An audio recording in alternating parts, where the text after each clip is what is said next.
네, 안녕하십니까. 민주당 장하나 의원입니다. 오늘 기자회견은 어제 밤늦게까지 이제 여야가 여러 쟁점 법안과 또 예산들을 협상하는 과정에서 사실 많은 집 없는 서름을 느끼고 있는 평범한 우리 서민 중산층 세입자들의 당연한 주거권이 도외시당하는 이런 내년 예산안 통과에 규탄을 하기 위해서 이런 기자회견을 급히 준비를 하게 됐습니다. 지금 현 박근혜 정부가 주택 거래 부동산 시장을 거래를 활성화를 좀 하겠다고 다주택자에 대한 중과세를 폐지한다는 강한 의지를 결국 관철해냈는데요. 여기에 대해서 이것이 얼마나 우리 많은 서민들, 특히 민생 얘기하고 있는데 사실상 서민들을 두 번 배신하는 이런 절차였는지 강하게 좀 규탄을 하겠습니다. 오늘 이 기자회견은요, 민변, 제가 참가하신 분들을 한번 호명을 하겠습니다. 민변 김남주 변호사님 자리하셨습니다. 그리고 또 이강훈 변호사님 함께 나오셨고요. 전국 세입자협회 최창우 대표님 같이 나오셨습니다. 하고 청년 주거권 운동하는 단체인데요. 민달팽이 유니언의 권지웅 대표님 나와주셨습니다. 그리고 주거권 기독연대의 고석동 사무국장님도 함께 하셨습니다. 오늘 이 발언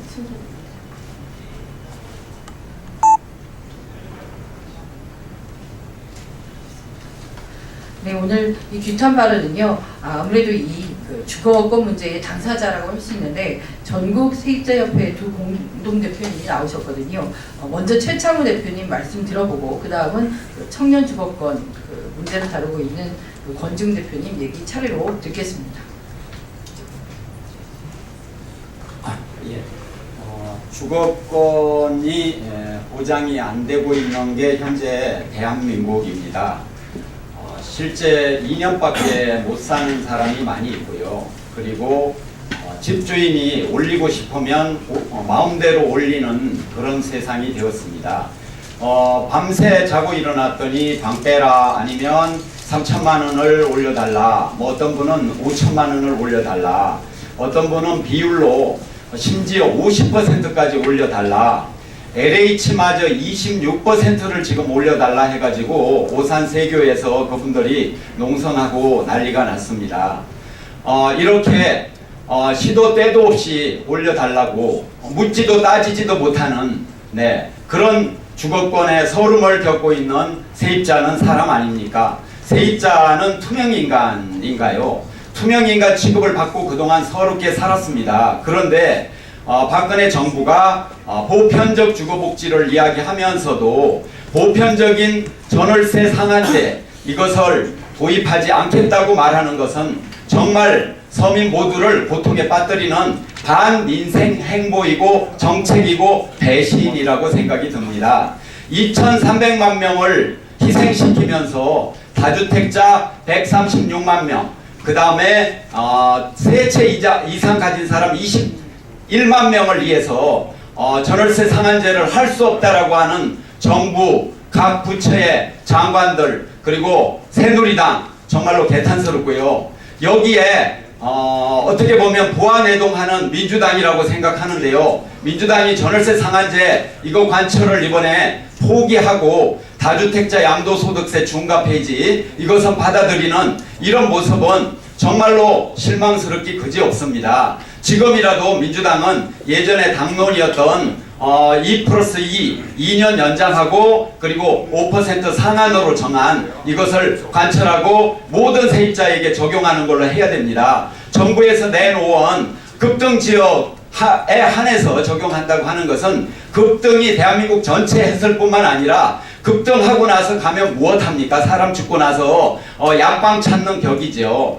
그래서 새누리당이 주거권을 생각하는 정당인가? 그렇게 볼 때 반주거권 정당이고 서민의 정면으로 반대되는 행동을 하고 있다고 생각이 듭니다. 민주당이 바로 그러면 막아주는 역할을 하는 게 야당의 사명인데 오히려 민주당도 거기에 협조하고 있다고 하는 사실, 그리고 부자 증세를 나름 이야기하고 부자 감세 철회를 이야기하면서 다주택자 6만 명 이들에게 세금을 깎아주는 이런 정책을 한다고 하는 것이 자기 모순이고 지금 당장 제자리로 돌아올 것을 촉구합니다. 야당이 받쳐줘야만 제대로 된 주거권을 최소한 지킬 수 있지 않겠습니까?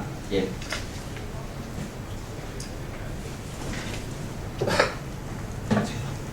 네, 말씀 잘 들었습니다. 저도 민주당 소속으로서 이러한 서민들을 위한 특히 주거권, 요새 전세대란이라는 단어가 작년 1년 내내 정말 귀에 못이 박히도록 들었고, 저도 집을 빌리기 위해서 여기저기 돌아다니면서 정말 전세값이 너무 일반 물가에 비해 높고 사람이 마음 편하게 두 다리 뻗고 잘 집도 구하기 힘든 이런 대한민국의 현실을 잘 알고 있는데요.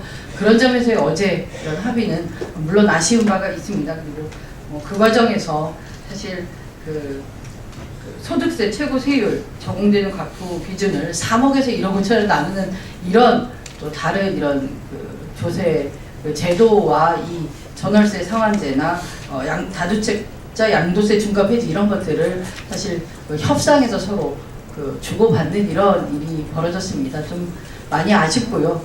어쨌든 민주당도 더 분발할 것이고 새누리당도 앞에서는 민생 얘기하고 뒤에서는 다주택 소유자들만 이렇게 챙기는 이런 이중적인 모습을 반드시 좀 이 기회에 많은 국민들이 알으셨으면 하는 이런 생각이 좀 듭니다.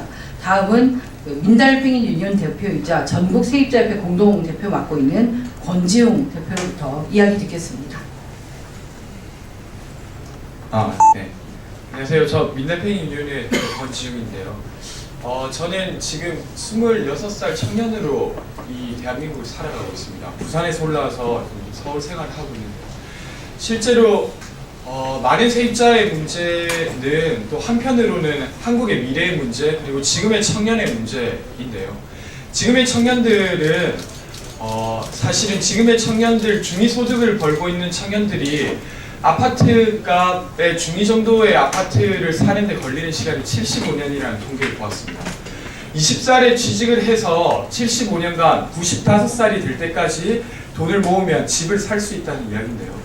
그만큼 절망적인 상황에서 청년들은 살아가고 있고 더욱이나 더 문제인 것은 월세방마저도 같이 오르고 있다는 겁니다.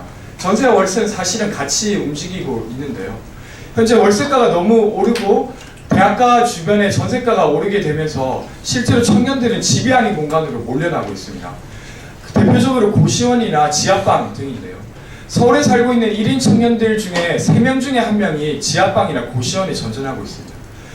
이런 상황이 계속되면서 사실은 지금의 청년들은 생애주기적 과업을 포기하고 있습니다. 연애를 포기하거나 결혼을 포기하거나 출산을 포기하고 있는 것들이 계속해서 누적돼서 지금은 OECD 어떤 나라도 보이지 않고 있는 저출산의 상황에 이르게 되었고 이대로 계속 지속된다면 이건 단순히 어떤 세대를 버리는 문제가 아니라 한국 사회를 버리는 문제로 이어질 거라고 생각합니다.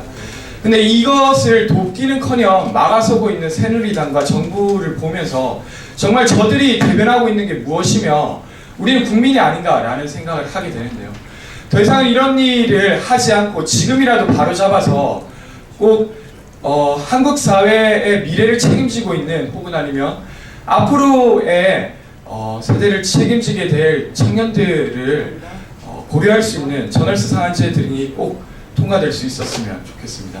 이상입니다.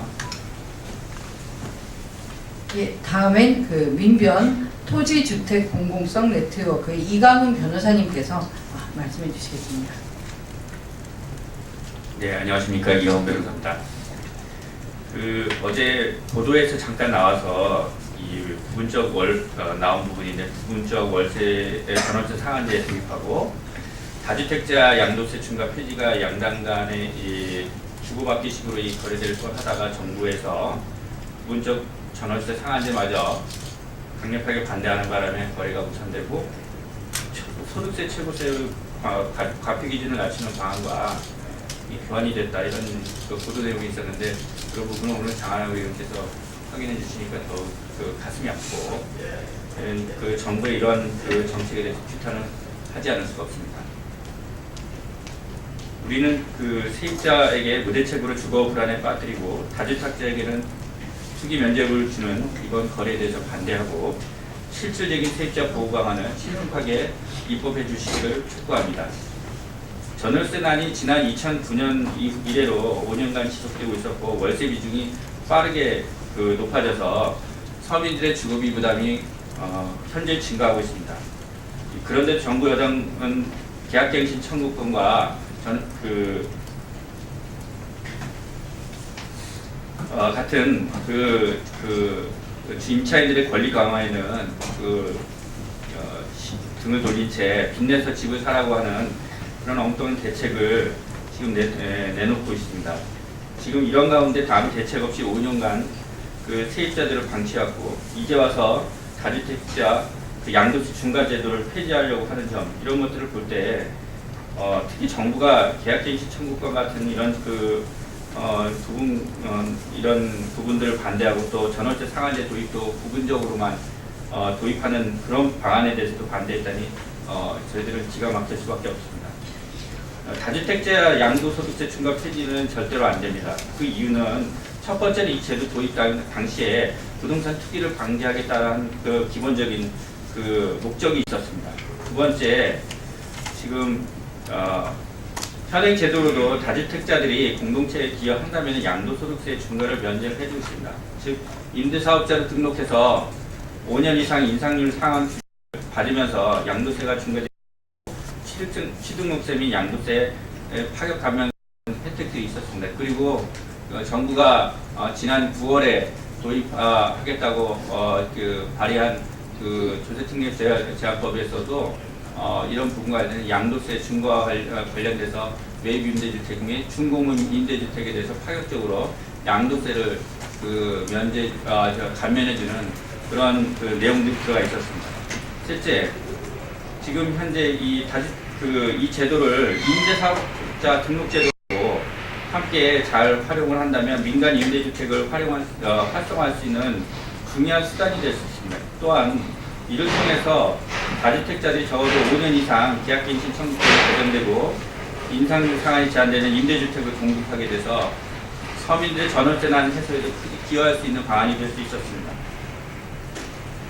다주택자 양도소득세 중과 제도를 폐지해도 정부 여당이 기대와는 달리 부동산 가격이 과거처럼 상승하기가 매우 어려운 조건이다. 이것은 부동산의 대세 하락기 내지는 안정기에 있기 때문에 지금 이 제도를 풀어준다고 해서 부동산 소득과 거래가 대폭 활성화되기를 기대하기가 어렵다는 것입니다. 정부 여당은 근거 없는 부작용론을 내서 세입자 보호 대책을 계속 미루고 있습니다. 그러나 지금 주택임대차보호법이 81년 제정된 이후에 임대기간이 겨우 한 번 연장이 됐습니다. 1년에서 2년으로 연장된 것 이외에는 커다란 개혁이 없었습니다. 지금 현재도 전체 세입자의 절반이 2년 내에 이사를 해야 되는 그런 유랑 생활을 하고 있습니다. 우리나라에서 지금 상가 임대차보호법이 도입이 되면서 계약갱신 청구권을 보장을 하고 있는데요. 현재 지금 임대차 기간은 5년을 보장을 하고 있습니다. 그런데 전체 가구의 절반 가까이 사는 전월세 주택에 대해서 임대차 기간을 2년만 보장한다는 것은 형평과 체계에도 맞지 않습니다. 적어도 임대차 기간은 4년 이상은 보장을 해야 될 것입니다. 그래서 임대료 부담을 줄이고 장기간의 임대차를 보장하기 위해서 전월세 상한제도가 반드시 도입이 되어야 됩니다. 정부는 지금까지 계속 부작용론을 내세우고 있습니다. 그러나 그 주장의 핵심은 89년 임대차 기간이 1년에서 2년으로 연장하되 임대료가 대폭 인상되었다는 것인데요. 장기간으로 보면 그 이후에 인상률이 매우 안정되게 안정되었다는 것을 알 수가 있습니다. 따라서 그런 주장들은 근거 없는 주장이라고 하겠습니다.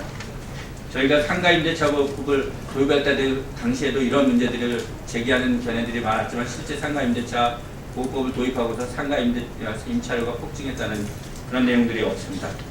정부와 여당은 다주택자 양도소득세 중과 폐지를 시도를 중단하고 4년간의 계약갱신 청구권 보장과 전월세 상한제 전면 도입 등의 내용으로 하는 주택임대차보호법 개정을 조속히 입법해야 할 것입니다. 이상입니다.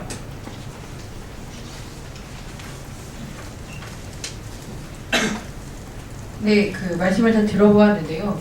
그 대한민국에서 아마 이 주거권처럼 우리 그 대한민국 국민이라면 누구나 누려야 될 이런 그 권리임에도 불구하고 마치 그 뭐 집이 있고 땅이 있는 집에서 태어나고 그렇지 못한 것에 대해서 이렇게 평생 이 주거비에 그 지출을 하면서 이런 그 빈곤이라던가 경제적 어려움을 벗어나기 힘든 이런 구조를 모두 좀 당연시 여기는 이런 특이한 사회문화적 구조를 가지고 있는 것도 참 기형적이라고 아니할 수 없습니다. 뭐 교육비, 사교육비 특히라던가 뭐 주거비 이런데 뭐 수입의 반 이상을 쏟아부으면서 사실 계속 그 은행 잔고가 느는 것이 아니라 평생 빚이 늘어가는 이런 사실 그 계속 경제 생활을 해 나가야 되는 어려움이 있는데요.